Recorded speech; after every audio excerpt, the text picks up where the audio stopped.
The adrenal test, a lot of adrenal health is based on our healthy lifestyles. The four corner posts are kind of the foundation for good adrenal health really are foundational for health in general, and those are nutrition, exercise, water, and sleep.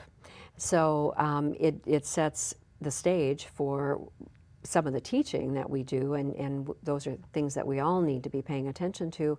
And really the most important thing about the nutrition, or at least the key thing, is the blood sugar control, so that when that blood sugar, you don't let your blood sugar drop. Right, 5 small meals a day. Exactly. You know, we hear that, but I'm afraid that we don't always do it. And I know one of the places I was falling down on that, because I do eat 5 to 6 small meals a day, but I wasn't being careful about making sure that each of those was balanced, and that I was having carbohydrate, protein, and fat each time. You know, I'm good in the middle of the afternoon at grabbing an apple if I'm hungry, but I might not think about, I better have some protein and some fat with that too. Yeah.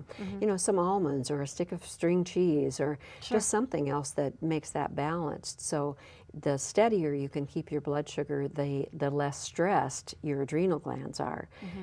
Exercising most days of the week, and it doesn't have to be, you know, an hour of strenuous working. Take a brisk 20-minute walk every morning, go home and do, you know, several minutes of weights, and you've got it right there. With water, the most current recommendation is half your body weight in ounces. And so, you know, if you weigh 120 pounds, then you should be drinking 60 ounces of filtered water every day. And then sleep, you know, we all should be getting 8 to 9 hours at night. And so that's the basics. Then there are supplements that really can help to support the adrenal glands, that can prolong the half-life of cortisol in your body, so it helps to keep the gas in the tank longer, basically. There are things that can be helpful to sleep. So there are a number of supplements and support products that can help. And the good news is that if your adrenals are not functioning well or have gone all the way down to fatigue or exhaustion, they can be restored. You can get back to healthy functioning. And typically what they say is that it takes about 3 months, that if you're doing these, you know, healthy lifestyle behaviors, that after 3 months is a good time to retest, because you should be well on your way to your adrenals functioning well again, having your hormones back in balance, and then you can continue those good patterns, but you don't need to stay on the support products and things like that. Okay, well, the thought just came to me about how is it that you would actually treat a dysfunctional adrenal then? Well, it's the, I mean, the ones that are really bad, where in the most severe stage, before getting into a disease state, but what we're talking about is just dysfunction. So the most extreme dysfunction would be labeled adrenal exhaustion. People who have hit that point often need more than just the support and healthy lifestyle behaviors that I'm talking about. Right. And they might need cortisol medication for a period of time. And there are tablets that you would take every day for that 3 months. The next step back from that is a hormone called pregnenolone. Pregnenolone is the source of all of our body's hormones. Actually, the number one source is cholesterol. Okay. I don't know if that's a very commonly known fact, but our hormones, all of our body's hormones, are made from cholesterol. And that's why for a lot of women entering menopause, our cholesterol levels will begin to change, typically rise, and it's because as our ovaries are not working as efficiently and not functioning as well, and our body's trying to make more hormones, it hangs on to more cholesterol.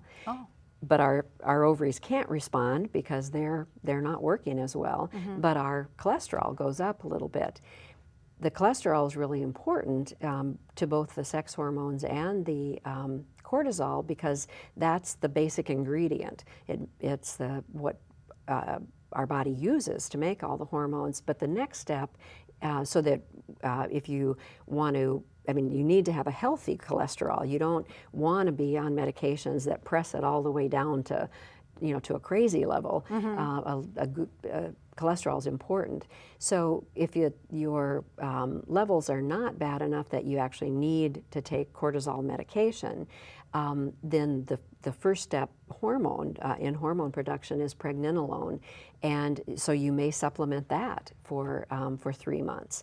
And the next step from pregnenolone is progesterone. Okay. So progesterone actually is known as the mother hormone, and that's why that's kind of the axis where you need enough progesterone, because our adrenal glands use it to make cortisol, and our reproductive systems use it to do the progesterone functions, but also to make testosterone and estrogen. So everything kind of depends on that. Yes, they all need to work together. Right, and then they'll complement each other. Yes. Instead of fighting each other. Exactly. What a better way to do that. Yeah. So, how long does one need to be on these supplements then that you're talking about? And if you do you have patients then that would redo the saliva test after that? Unless somebody's feeling just dynamite at 3 months, and some people do. Yeah. Well, what a change though from where they were to where they're going. Yes. Well, and I can tell you, I did the testing and on myself and had some significant issues, and after 2 weeks on the supplements and making the changes I needed to make, all of a sudden my energy started to come back in quite a dramatic way. It was so like, you're doing your whoa. own testimonial. I always try everything first. Yeah, if you're not willing to try it on yourself, you're not going to give it to somebody. Yeah, I shouldn't be telling anybody else. So, so yeah, we want to see them back at 3 months anyway.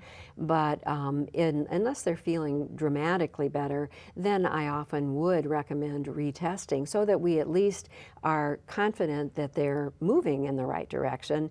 Then it would really depend on circumstances whether or how much of the supplementation they would continue after that point.